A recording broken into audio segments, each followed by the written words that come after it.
Hello everyone, welcome to our podcast today. I am Nadhrah Ilmina Dilsyaadi, and today we are going to talk about a topic that many of you may experience but isn't often discussed. It's about individual and group behavior in organizations, especially in the workplace. Well, I'm not alone today. We have here the head of HR from XYZ company, Ms. Mawar Melati, who has extensive experience managing organizational dynamics. How are you, Miss?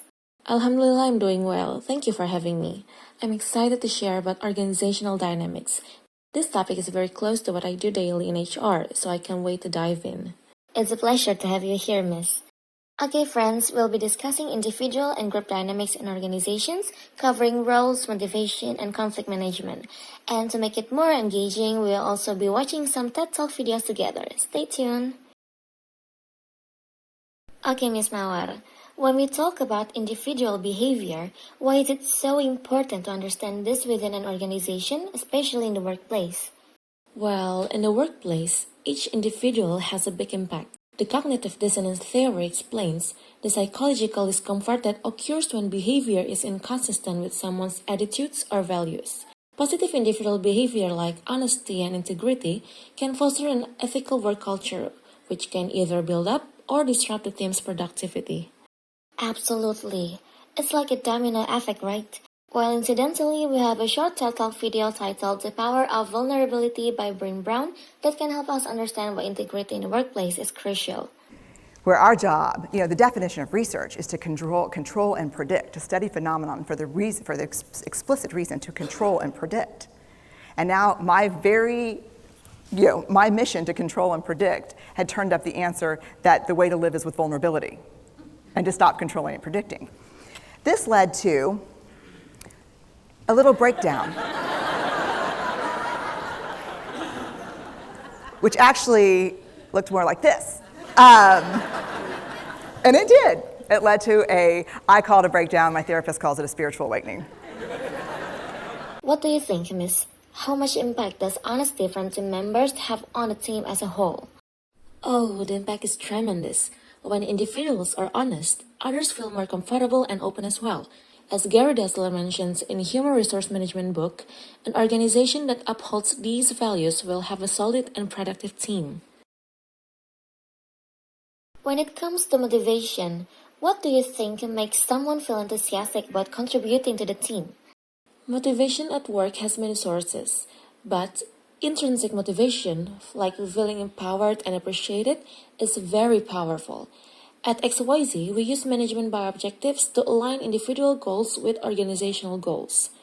That's great. Companies paying attention to aspects like this is fantastic. Well, coincidentally, we have a TED Talk by Dan Pink titled The Puzzle of Motivation, which can help us understand the role of motivation in the workplace. Let's watch. Same deal. A bunch of games, 3 levels of rewards. What happens? People offered the medium level of rewards, did no better than people offered the small rewards.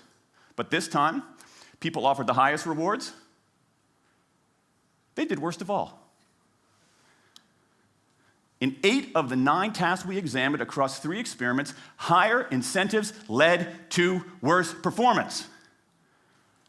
Is this some kind of touchy-feely socialist conspiracy going on here?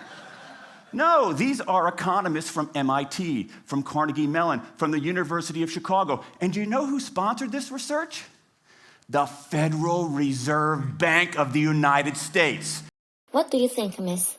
Does non-financial recognition have a big impact on the team's enthusiasm? Well, it has a significant impact. Through recognition programs where team members feel valued for their contributions, they become much more enthusiastic about their work. Now, speaking of collaboration within a team, how does your company usually manage roles to align with expectations?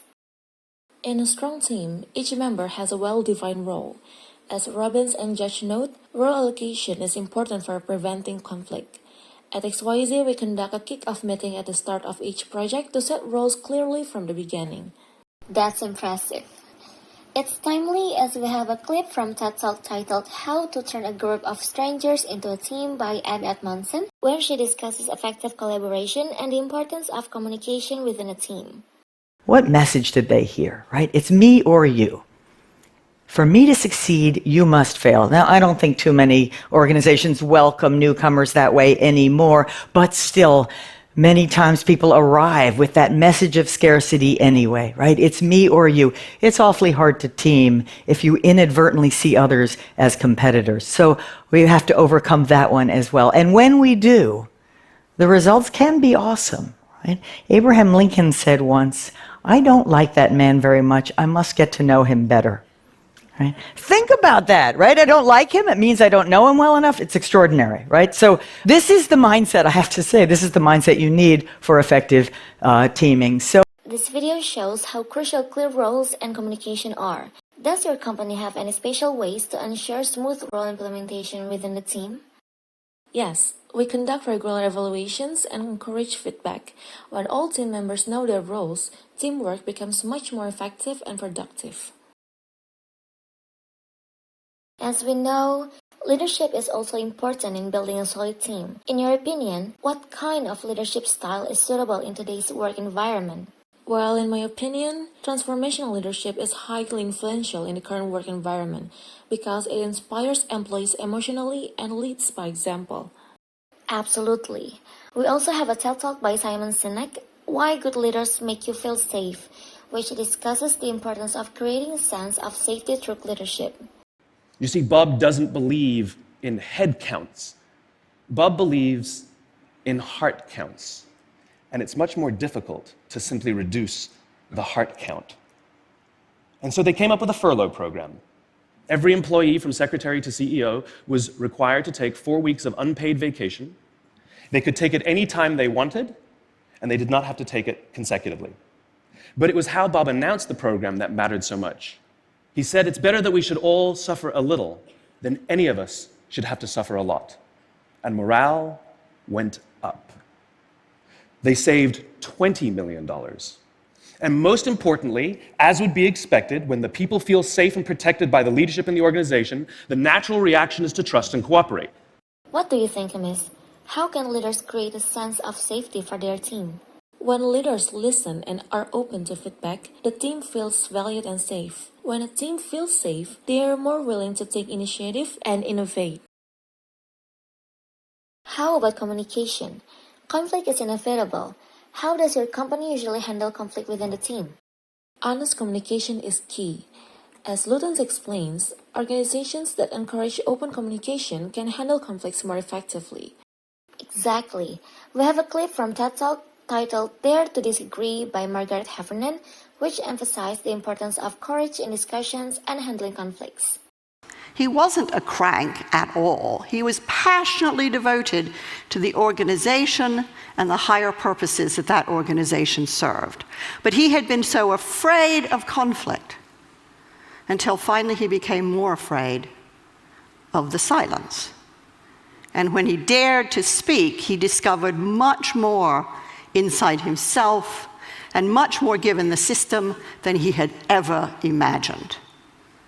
And his colleagues don't think of him as a crank. They think of him as a leader.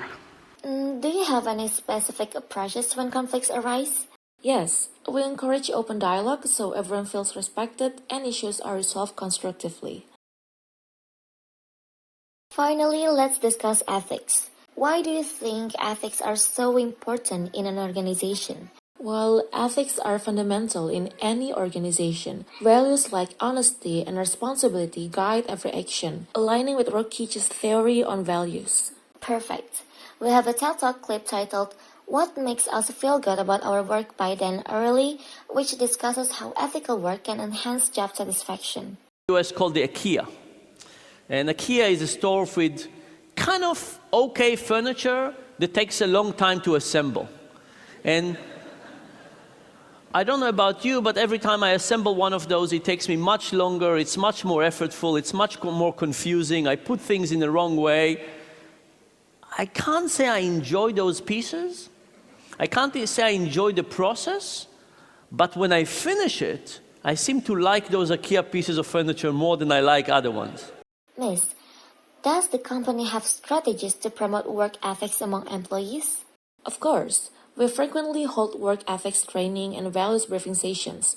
This reminds employees that ethics are not just rules but also personal responsibility. Okay, we've covered a lot today, from individual behavior, motivation, team collaboration, leadership to ethics. Thank you very much, Ms. Mawar Melati, for the valuable insights today. Oh yes, thank you as well. It's my honor. I hope this helps everyone understand more about organizational dynamics. Yeah, hopefully. Okay, see you in the next episode. Keep learning and remember, teamwork makes the dream work.